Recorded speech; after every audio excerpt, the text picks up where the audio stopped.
I'm realizing now how weird the beginning of this vlog is going to sound. And that's totally okay. Hello everyone and welcome to Monday. Today's vlog is a topic vlog.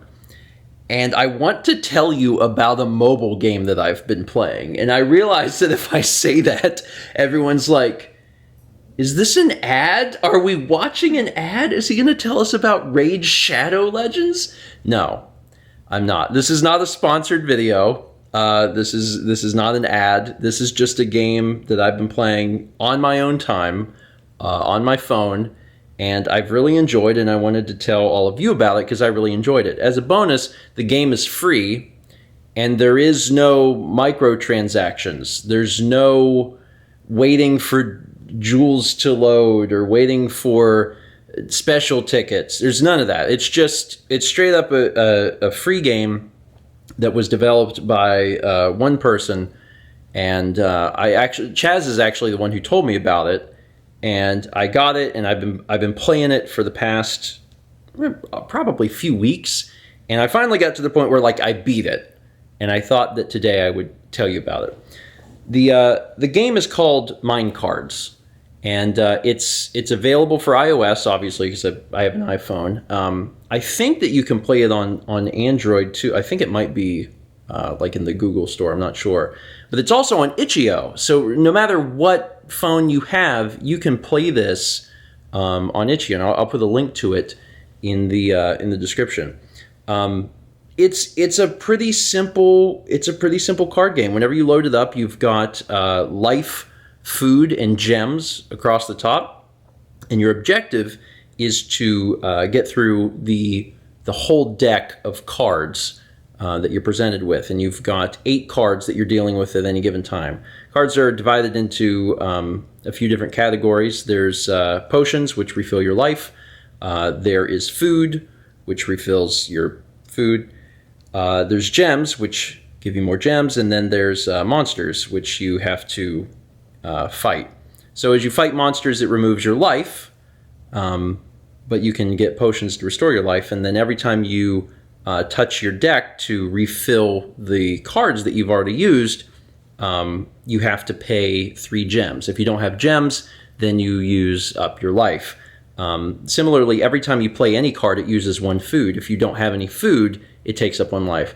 It's a very simple game to start, and as you go through, you collect these gems and you use them to unlock all of these special cards that have all of these, additional effects.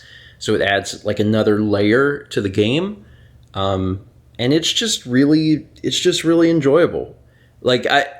This is just something that I don't play a whole lot of things for fun in my spare time.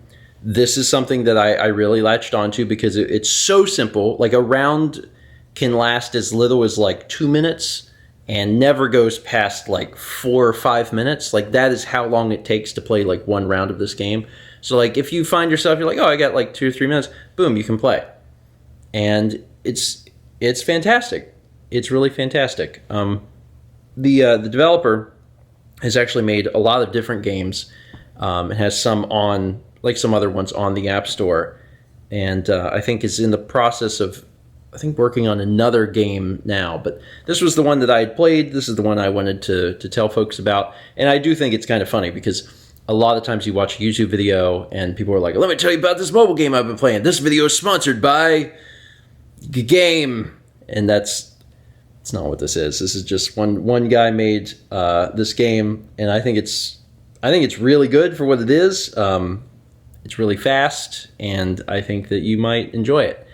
Now, that being said, I did beat it, and once you beat it, there's not...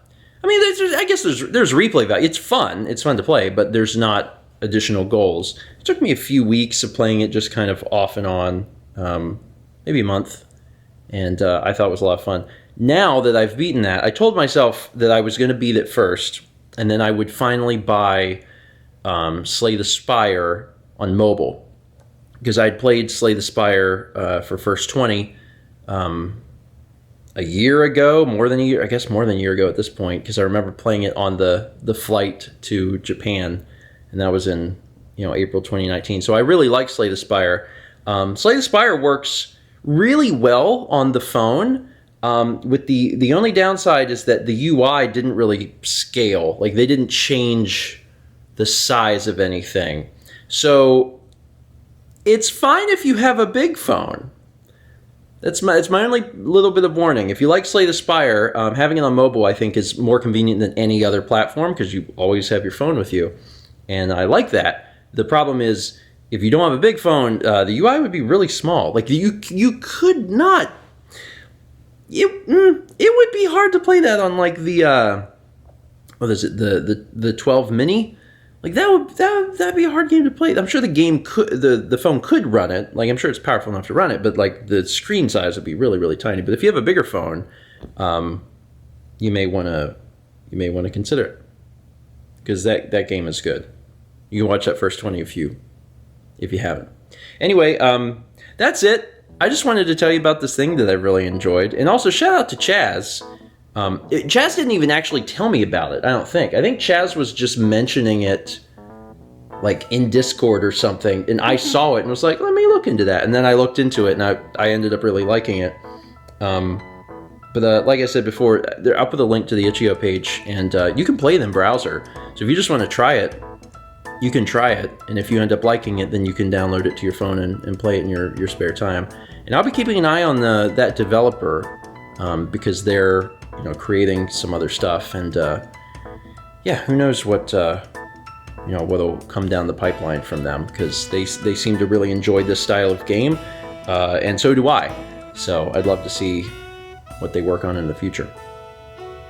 Anyway, that's it. Thanks for watching.